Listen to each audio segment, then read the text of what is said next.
Hello friends, welcome to our platform. कैसे हैं आप लोग?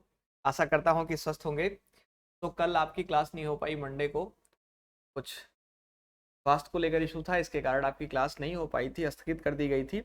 और आज आपका जो करंट अफेयर्स का यह क्लास है, इसमें कंपाइल होगा आपका 8 तारीख का, यानी कि 8 अक्टूबर का करंट अफेयर्स, 9 अक्टूबर का और 10 अक्टूबर के भी कुछ इम्पॉर्टेंट जो करंट अफेयर्स में मुद्दे हैं वह आपके लिए कंपाइल किए गए हैं। ध्यान रखिएगा। साथ ही साथ कल जो आपको 11 अक्टूबर का करंट अफेयर्स मिलेगा, उसमें भी आप देखेंगे तो 10-9 अक्टूबर के कुछ टॉपिक्स जो बहुत बेहद महत्वपूर्ण होंगे, वह फिल्टर हैं, वह आपको दे दिए जाएंगे। ठीक है, चलिए स्टार्ट करते हैं दोस्तों आज के सेशन को और देखते हैं कौन कौन सी हेडलाइंस आपके लिए बेहद महत्वपूर्ण रही है। फर्स्ट नंबर में सबसे पहले जो हेडलाइन यहाँ पर रखी गई है वह है अक्टूबर माह के महत्वपूर्ण दिन। तो जो अक्टूबर माह के कुछ महत्वपूर्ण दिन हैं, खासकर 8, 9 और 10, ये 3 दिन जो है विशेष रूप से अगर इन दिनों में कुछ मनाया गया है तो उनको मैंने कंपाइल कर दिया है। सबसे पहले यहाँ पर आप देखेंगे भारतीय वायु सेना दिवस 2023। भारतीय वायु सेना दिवस यानी कि जो भारतीय वायु सेना दिवस है, यह 8 अक्टूबर 2023 को अपना एक 91 नंबर का वायु सेना दिवस मनाने के लिए तैयार हो रही है। यहाँ पर जो वर्ड लिखा है यह पुराना पीपीटी है, तो आप ध्यान रखिएगा कि मना लिया गया है 8 तारीख को। इस विशेष दिन को भारतीय वायु सेना द्वारा लौह कुश में अपने विमान उड़ाकर प्रयागराज के पवित्र संगम क्षेत्र में मनाया है और प्रदर्शित भी किया है। भारतीय वायु सेना दिवस के परिप्रेक्ष्य में सबसे इंपॉर्टेंट चीज आप यह ध्यान रखिएगा कि कब मनाया गया और साथ ही साथ इस वर्ष जो 2023 है, इसकी थीम क्या है, किस आदर्श वाक्य के साथ जो है इस डे को सेलिब्रेट किया गया है। तो आप ध्यान रखिएगा 2023 का जो आदर्श वाक्य है भारतीय वायु सेना दिवस मनाते समय, वह है नभम स्पर्शम दीप्तम। ठीक है, जिसका अर्थ है महिमा के साथ आकाश को छूना। तो अक्टूबर माह के महत्वपूर्ण दिनों में 8 तारीख का यह दिन जो भारतीय वायु सेना दिवस को समर्पित है, यह इस आदर्श वाक्य के साथ मना लिया गया है। आइए दोस्तों बढ़ते हैं अगले हेडलाइन की तरफ और देखते हैं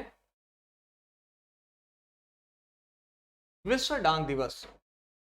विश्व डाक दिवस देखेंगे हम 2023 के परिप्रेक्ष्य में, तो 1874 में यूनिवर्सल पोस्टल यूनियन, जिसको आप यूपीयू के नाम से भी जानते हैं, इसके निर्माण की याद में हर साल 9 अक्टूबर को मनाया जाता है। यह समुदायों को जोड़ने में डाकघरों द्वारा निभाई जाने वाली महत्वपूर्ण भूमिका को पहचानने का भी दिन है। और सबसे इंपॉर्टेंट, फिर से एक बार मैं आपको याद दिलाना चाहूंगा कि इस दिन का थीम आपके लिए बेहद महत्वपूर्ण है।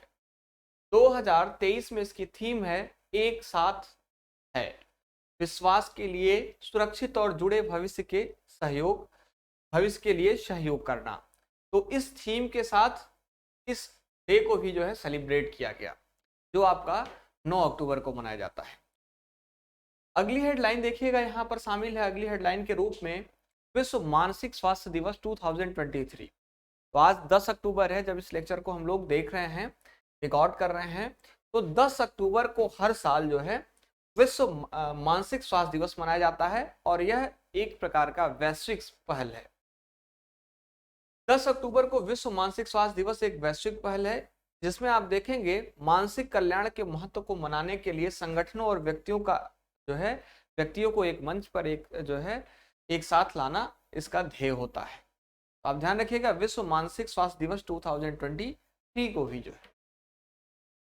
आगे बढ़ते हैं दोस्तों अगली हेडलाइन की तरफ। अब यहाँ से आपकी जो प्रमुख मुद्दे हैं वह जो है कंपाइल हैं, एक एक करके आप देखिएगा इसको। श्रीलंका हिंद महासागर रिम एसोसिएशन के अध्यक्ष के रूप में कार्यभार संभालेगा। तो हिंद महासागर रिम एसोसिएशन के बारे में आप जानते होंगे, अफ्रीका, पश्चिम एशिया, दक्षिण एशिया, दक्षिणी पूर्व एशिया और ओशेनिया के 23 सदस्य देश और 11 संवाद भागीदारों का एक अंतर्राष्ट्रीय संगठन है यह। इसकी स्थापना की अगर बात करें तो 1997 में क्षेत्रीय सहयोग और विकास को बढ़ावा देने के लिए किया गया था और अब जो है इसके अध्यक्ष के रूप में इसका कार्यभार संभालने जा रहा है Sri Lanka. Bharat, Bangladesh, Mauritius, Iran, Malaysia, दक्षिण अफ्रीका के विदेश मंत्रियों के साथ साथ अन्य सदस्य और संवाद भागीदार देशों के मंत्री और वरिष्ठ स्तर के भागीदारी श्रीलंका के अगले 2 वर्ष के लिए IURA के अध्यक्ष का पद जो है मिला है और यह संभालेंगे। तो ध्यान रखिएगा, इस न्यूज के बारे में बेहद महत्वपूर्ण है। साथ ही साथ हिंद महासागर रिम एसोसिएशन के बारे में भी ध्यान रखिएगा। आगे बढ़ते हैं अगले हेडलाइन की तरफ। अगली हेडलाइन है, भारत और स्विट्जरलैंड के मित्रता के 75 वर्ष पूरे होने का जश्न मनाया गया है। ठीक है, तो भारत और स्विट्जरलैंड ने हाल ही में भारत के उत्तराखंड क्षेत्र में बसे एक खूबसूरत कुमाऊं गांव में अपनी अस्थायी दोस्ती और उपयोगी सहयोग के 75 साल पूरे होने का जश्न मनाया है। 3 दिवसीय कार्यक्रम यह था, जिसे उपयुक्त रूप से स्विस हिमालयन बाउंटी नाम दिया गया है। ध्यान रखिएगा, इस नाम का भी पूछा जा सकता है आपसे एग्जाम में। पिछले हफ्ते नैनीताल जिले के मुक्तेश्वर के पास 6000 फीट की ऊंचाई पर स्थित छतौली गांव के एक आकर्षक होमस्टे में आयोजित किया गया था। ठीक है, तो आप ध्यान रखिएगा, भारत और स्विट्जरलैंड ने जो मित्रता के और अपने जो है अपने अंतर्देशीय सहयोग, दोनों देशों के बीच में जो सहयोगात्मक भाव है, जो सहयोग की दोनों देशों ने आपसी सहयोग जो उसका है, उसके उपलक्ष्य में जो है 75 वर्ष अपना सेलिब्रेट किया है एक मित्र के रूप में, इसको विशेष रूप से। और साथ ही साथ स्विस हिमालयन बाउंटी का नाम आपको ध्यान रखना होगा, इसका नाम भी आपसे पूछा जा सकता है एग्जाम। बिहार सरकार ने न्यायिक सेवा में EWS के लिए 10% आरक्षण की घोषणा कर दी है। बेहद महत्वपूर्ण न्यूज है आप लोगों के लिए। बिहार सरकार ने राज्य की जो न्यायिक सेवा वहां की है, वहां न्यायिक सेवा में EWS के लिए आरक्षण नहीं था, तो अब जो है 10% के साथ सरकार द्वारा संचालित जो लॉ कॉलेज हैं और विश्वविद्यालय हैं उसमें जो आर्थिक रूप से कमजोर विद्यार्थी के जो है श्रेणी के जो विद्यार्थी हैं, उनको जो है 10% आरक्षण का कोटा अनावरण किया गया है। यह घोषणा राज्य के जाति आधारित सर्वेक्षण परिणाम जारी होने के तुरंत बाद आई है। आप लोग जानते होंगे कि अभी हाल ही के कुछ दिनों में बिहार का जो है जाति आर्थिक सर्वेक्षण का परिणाम आया है। बिहार उच्च न्यायिक सेवा संशोधन नियमावली 2023, यह संशोधन उच्च न्यायिक सेवाओं में EWS आरक्षण को शामिल करने का मार्ग प्रशस्त करता है, जिसमें न्यायिक प्रणाली में समान प्रतिनिधित्व सुनिश्चित होता है। तो ध्यान रखिएगा, बिहार उच्च न्यायिक सेवा संशोधन नियमावली 2023 के अंतर्गत यह चीज जो है शामिल की गई है और बेहद महत्वपूर्ण है। जो वहां के न्यायिक सेवाओं में EWS श्रेणी के अंतर्गत 10% का आरक्षण जो है दिया जाएगा। आगे बढ़ते हैं दोस्तों अगली हेडलाइन की तरफ। 7 द्वीपों का शहर, आइए देखते हैं क्या है। तो मुंबई, जिसे पहले 1995 तक बॉम्बे के नाम से जाना जाता था, आप लोग जानते होंगे, यह एक ऐसा शहर है जो जीवन से संपादित होता है और एक ऐसा महानगर जो कभी नहीं सोता है। इसके बारे में ऐसा बोला जाता है कि एक ऐसा महानगर है जो कभी नहीं सोता है, लेकिन इसकी जीवंत सतह के नीचे एक समृद्ध इतिहास छुपा हुआ है, जिसकी जड़ें 7 द्वीपों के संग्रह से जुड़ी हुई हैं, जिसके कारण इसे 7 द्वीपों का शहर भी कहा जाता है। आप जीके में इसको ध्यान भी रखते हैं।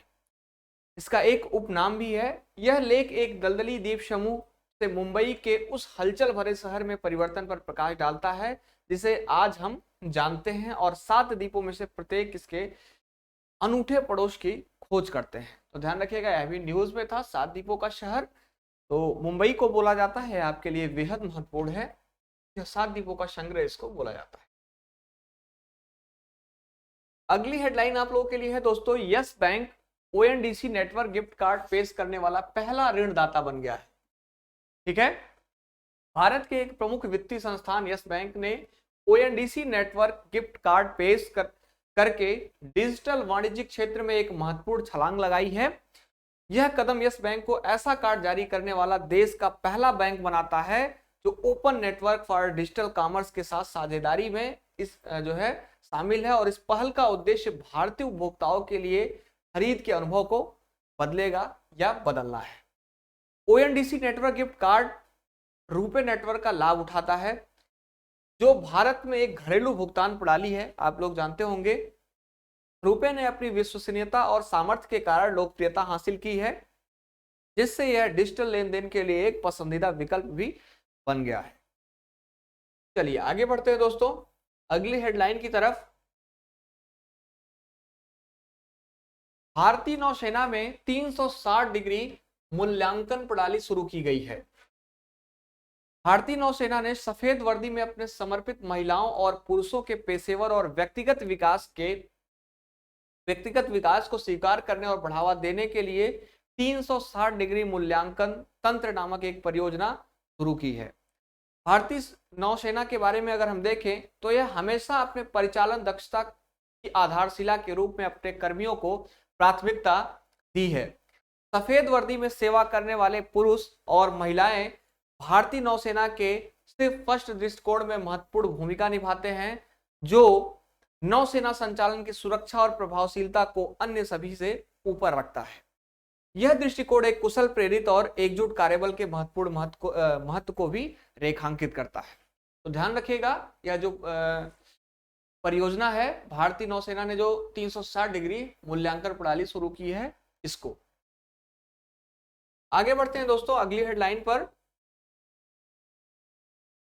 आर्थिक विकास में नोबेल पुरस्कार 2023।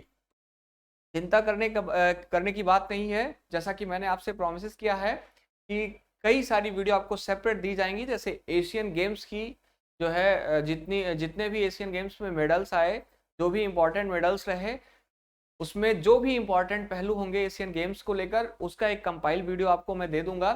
साथ ही साथ नोबेल पुरस्कार से भी संबंधित एक आपको वीडियो मैं दूंगा, जिसमें हर क्षेत्र, हर श्रेणी के नोबेल पुरस्कार जो इस वर्ष दिए गए वह शामिल होंगे, और साथ ही साथ इसके बैकग्राउंड को भी हम उसमें डिस्कस करेंगे। किस संस्था के द्वारा दिया जाता है, क्या उपयोगिता है, किस क्षेत्र में जो है दिया जाता है, कितने श्रेणियों में दिया जाता है, इससे जो है इसमें जो है क्या क्या चीजें और शामिल की गई हैं, क्या क्या चीजें और बेहतर बनाती हैं अन्य पुरस्कारों से इसको, इन सारी बातों पर हम लोग विशिष्ट रूप से या विशेष रूप से हम लोग बात करेंगे। आप ध्यान रखिए अभी इस हेडलाइन को। आर्थिक विज्ञान में नोबेल पुरस्कार 2023 क्लाउडिन गोल्डिन को प्रदान किया गया है। ठीक है, क्लाउडिया गोल्डिन इनका नाम है, क्लाउडिया गोल्डिन। अल्फ्रेड नोबेल की स्मृति में आर्थिक विज्ञान में स्वेरिजिस रिक्स बैंक पुरस्कार 2023 क्लाउडिया गोल्डिन को महिलाओं के श्रम बाजार परिणामों के बारे में हमारी समझ को उन्नत करने के लिए प्रदान किया गया है। क्लाउडिन गोल्डिन ने सदियों से महिलाओं की कमाई और श्रम बाजार भागीदारी का पहला व्यापक विवरण प्रदान किया है। उनके शोध से परिवर्तन के कारणों के साथ साथ शेष लिंग अंतर के मुख्य स्रोतों का भी पता चलता है। तो एक बहुत ही टफेस्ट काम है इस प्रकार का जो है करना समाज के लिए। तो अब इस काम के लिए इनको नोबेल पुरस्कार मिल चुका है आर्थिक विज्ञान की श्रेणी में। ध्यान रखिएगा आप लोग। अगली हेडलाइन पर चलते हैं। पीयूष गोयल ने विदेश व्यापार नीति 2023 के तहत स्टेटस होल्डर प्रमाण पत्र का अनावरण किया है। तो निर्बाध संवर्धन परिषद के साथ एक बैठक में केंद्रीय वाणिज्य और उद्योग, उपभोक्ता मामले, खाद्य और सार्वजनिक वितरण और कपड़ा मंत्री श्री पीयूष गोयल ने विदेश व्यापार नीति के तहत सिस्टम आधारित स्वचालित स्टेटस होल्डर प्रमाण पत्र जारी करने के लिए एक महत्वपूर्ण पहल का अनावरण किया 2023 में। और यह जो है परिवर्तनकारी कदम न केवल अनुपालन बोझ को कम करता है और व्यापार करने में आसानी को बढ़ावा देता है, बल्कि सरकारी सहयोग के महत्व को भी रेखांकित करता है। तो ध्यान रखिएगा पीयूष गोयल और जो यह उनके द्वारा जो है विदेश व्यापार नीति 2023 के तहत स्टेटस होल्डर प्रमाण पत्र का जो अनावरण किया गया। आगे बढ़ते हैं दोस्तों। एनएलसी इंडिया लिमिटेड ने राजस्थान में 810 मेगावाट की सौर पीवी परियोजना हासिल की। कोयला मंत्रालय के तहत नवरत्न केंद्रीय सार्वजनिक क्षेत्र उद्यम एनएलसी इंडिया लिमिटेड ने हाल ही में 810 मेगावाट की सौर फोटोवोल्टिक बिजली परियोजना हासिल करके नवीकरणीय ऊर्जा क्षेत्र में एक उल्लेखनीय उपलब्धि हासिल कर ली है। यह परियोजना राजस्थान राज्य विद्युत उत्पादन निगम लिमिटेड यानी कि RRVUNL द्वारा प्रदान की गई है और स्वच्छ और टिकाऊ ऊर्जा समाधानों के लिए NLC-IEL के प्रतिबद्धता में एक महत्वपूर्ण कदम यह देखी जा रही है। तो ध्यान रखिएगा इसको भी, यह भी आज के न्यूज में था और बेहद आपके लिए इंपॉर्टेंट है। अगली हेडलाइन है, भारत का राजकोषीय घाटा बढ़कर 6.42 ट्रिलियन रुपए हुआ है, जो फाइनेंशियल ईयर 2024 लक्ष्य का 36% है। लेखा महानियंत्रक द्वारा जारी आंकड़ों के अनुसार वित्त वर्ष 2024 में अप्रैल अगस्त अवधि के लिए राजकोषीय घाटा 6.42 ट्रिलियन रुपए था और यह 17.87 ट्रिलियन रुपए के पूरे साल के लक्ष्य का 36% है। तुलनात्मक रूप से अगर हम देखें तो वित्त वर्ष 2013 में इस अवधि के दौरान राजकोषीय घाटा, यहां पर टी होगा, में इस अवधि के दौरान राजकोषीय घाटा पूरे साल के लक्ष्य का 32.6% था। ठीक है, तो बेहद महत्वपूर्ण है आप लोगों के लिए, यह ध्यान रखिएगा। दोस्तों आज की जो प्रमुख हेडलाइंस थे यह सभी हैं, सारे हेडलाइंस को आपने देख लिया है और इससे संबंधित जो इंपॉर्टेंट तथ्य हो सकते हैं, जो थीम्स हो सकते हैं डे को लेकर, सभी को हम लोगों ने डिस्कस कर लिया है और आशा करता हूं आपको सारी चीजें बहुत बेहतर तरीके से समझ में भी आई होंगी। साथ ही साथ लास्ट में एक इंफॉर्मेशन आप लोगों के लिए है कि अभी भी जो बच्चे इसका पीडीएफ, जो अभी क्लास आपको दिया गया उसका पीडीएफ अगर आप प्राप्त नहीं कर पा रहे हैं तो यहाँ पर एक नंबर मैं नोट कर दे रहा हूँ 8130502762। इस नंबर पर व्हाट्सएप मैसेज के माध्यम से आप डेली बेसिस के करंट अफेयर्स का पीडीएफ प्राप्त कर सकते हैं। साथ ही साथ आपको एक व्हाट्सएप ग्रुप में जोड़ दिया जाएगा जैसे ही आप जो है मैसेज करेंगे पीडीएफ के लिए, जिससे आपको आगे जो है क्रमवार जितने भी दिनों का करंट अफेयर्स आता रहेगा वह आपको इसी ग्रुप में उपलब्ध करा दिया जाए। बार बार आपको मांगने की आवश्यकता नहीं पड़ेगी, सिर्फ एक बार आप जो है मैसेज करके इसको प्राप्त कर लीजिए और ग्रुप में ऐड हो जाइए। तो दोस्तों आज के लिए इतने महत्वपूर्ण मुद्दे थे, महत्वपूर्ण हेडलाइंस थी, जो आप अच्छे से इसको तैयार कर लीजिएगा क्योंकि एग्जाम में कहीं से क्वेश्चन इससे पूछा जा सकता है। और हम लोग मिलते हैं कल की सेशन में। कल के सेशन में हम लोग जो है कंप्लीट करेंगे आपका जो कल का सारा न्यूज़ होगा और साथ ही साथ 9 और 10 की डेट के भी जो महत्वपूर्ण और कुछ मुद्दे हैं उनको भी हम कंपाइल करके उसमें पढ़ेंगे। तो आज के लिए इतना ही, मिलते हैं हम लोग कल। Thank you so much.